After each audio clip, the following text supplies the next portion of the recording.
Imaginez un peu la tension. Une finale de Coupe d'Afrique, l'apogée d'un mois de compétition, l'honneur national en jeu. Et puis tout dérape. Le match se termine dans le chaos, les accusations fusent. Aujourd'hui, on va se pencher sur un document qui est bien plus qu'un simple communiqué de presse. C'est le verdict, tombé hier, le 28 janvier 2026. Le jugement du jury disciplinaire de la CAF sur cette finale explosive entre le Sénégal et le Maroc.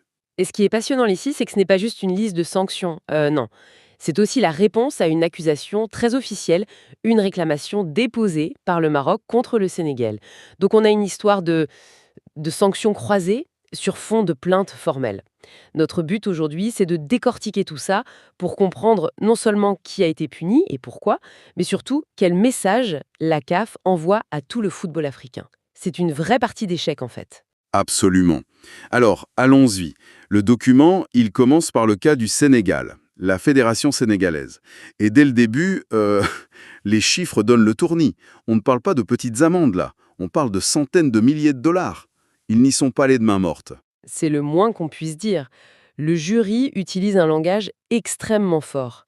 Il parle de violation des principes de fair play, d'intégrité et même d'une atteinte à l'image du football. Dans le droit sportif, ce sont des mots très très lourds. Ça veut dire qu'on n'est plus sur une simple faute de jeu. C'est une remise en cause des fondements mêmes de la compétition. Et ça se voit tout de suite.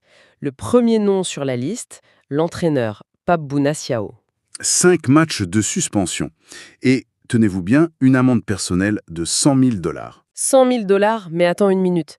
Personnel, ça veut dire que c'est vraiment lui qui doit payer de sa poche ou c'est la fédération qui règle ça en coulisses? Parce que ça change tout. C'est une excellente question, et c'est là que la décision est presque révolutionnaire. L'amende est bien personnelle, donc en théorie, oui, c'est à lui de la payer. Bien sûr, il peut y avoir des arrangements internes, mais le message de la CAF, lui, est sans équivoque. C'est une évolution majeure. D'habitude, les fédérations absorbent ce genre de coûts. Là, en infligeant une amende personnelle aussi élevée, la CAF dit à tous les entraîneurs du continent « Attention, votre comportement sur la touche engage directement votre portefeuille ». C'est un vrai changement de paradigme. D'accord, je vois. On passe de l'équipe est responsable à vous, l'individu, êtes responsable. C'est un signal très puissant. Bon, après l'entraîneur, le document s'attaque aux joueurs. Deux noms, Iliman Ndiaye et Ismaïla Sarr. Tous les deux suspendus 2 matchs pour comportement antisportif envers l'arbitre. Là, on est sur quelque chose de plus classique, on va dire. Mais 2 matchs fermes, ça montre qu'on a bien dépassé la simple contestation. L'autorité de l'arbitre, c'est la ligne rouge. On peut imaginer des mots, peut-être un contact, en tout cas une attitude jugée inacceptable, surtout dans le contexte d'une finale, vue par des millions de gens. Je comprends.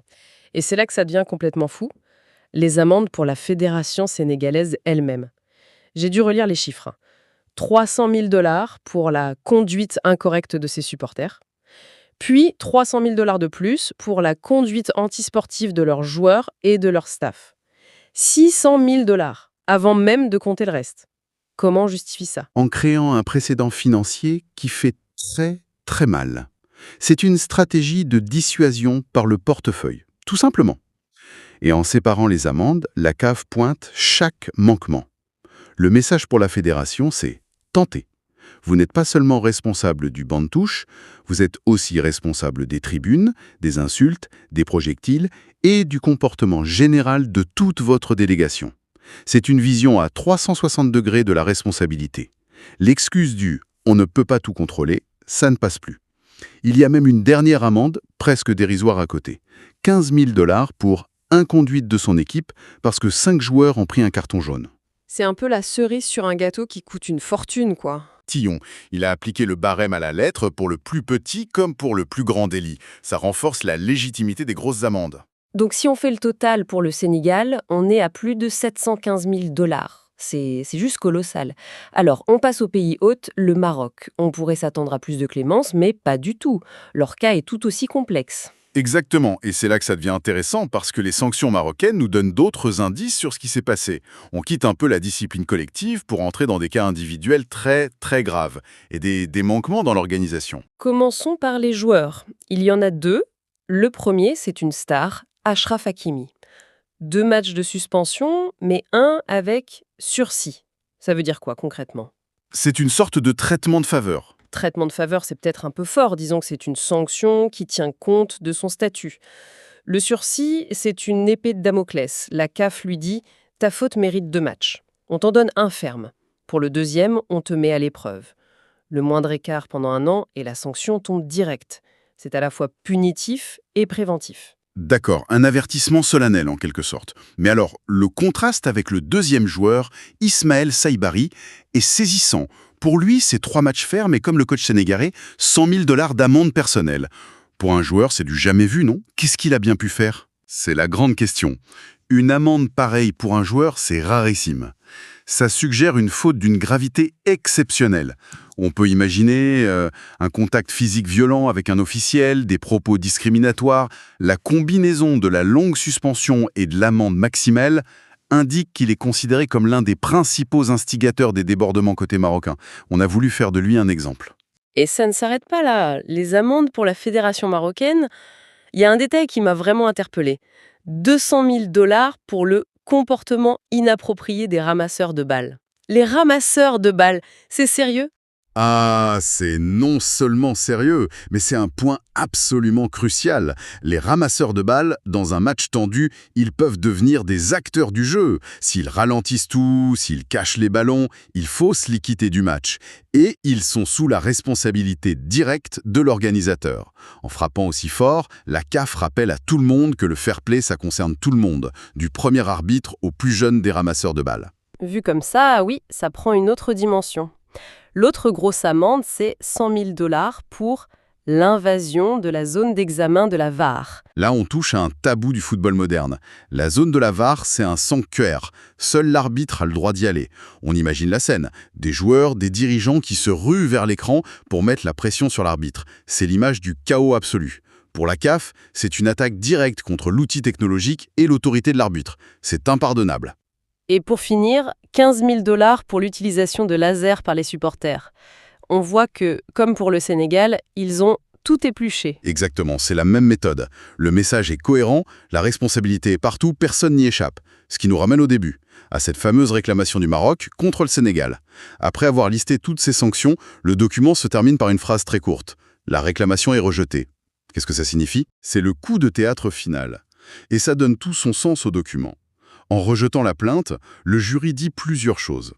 D'abord, que la plainte n'était pas fondée réglementairement, mais surtout, il clôt le débat sur qui a commencé. La CAF refuse ce jeu. Le verdict est clair. Il n'y a pas une faute originelle du Sénégal qui excuserait les réactions marocaines. Non. Il y a eu des fautes des deux côtés, et chaque partie est sanctionnée pour ses propres erreurs. Point final. Donc, la CAF balaye toutes les accusations croisées. Elle a distribué les torts de manière quasi chirurgicale en se basant uniquement sur son code. Précisément. Le jury s'est comporté comme un tribunal. Il a examiné les preuves, il a jugé sur les textes. Le rejet de la protestation est essentiel, car il empêche une des parties de se poser en victime. La culpabilité, ici, est partagée. Gravissime et des manquements en tant qu'organisateur. Les deux géants du continent sont renvoyés dos à dos. Et il faut connecter ça à une vision plus large. Ces décisions, ce n'est pas juste pour une finale qui a mal tourné. C'est une déclaration politique de la CAF. Elle utilise sa compétition phare pour affirmer son autorité et envoyer un message à toutes les fédérations africaines. L'ère de l'impunité, de la pression sur les arbitres, c'est terminé. Le respect des officiels n'est plus négociable. C'est une vaste opération de crédibilisation du football africain. C'est fascinant de voir comment un document aussi juridique peut raconter une telle histoire. Il nous donne le quoi. Les amendes, les suspensions, c'est factuel, c'est clinique. Mais il nous force à imaginer le pourquoi. Qu'est-ce qui a pu transformer une fête du football en un tel chaos? Quelle parole, quel geste a mis le feu aux poudres pour qu'on en arrive là? Le document officiel nous livre les conséquences, froides et chiffrées. Mais l'histoire complète du drame humain de cette finale, elle reste à raconter.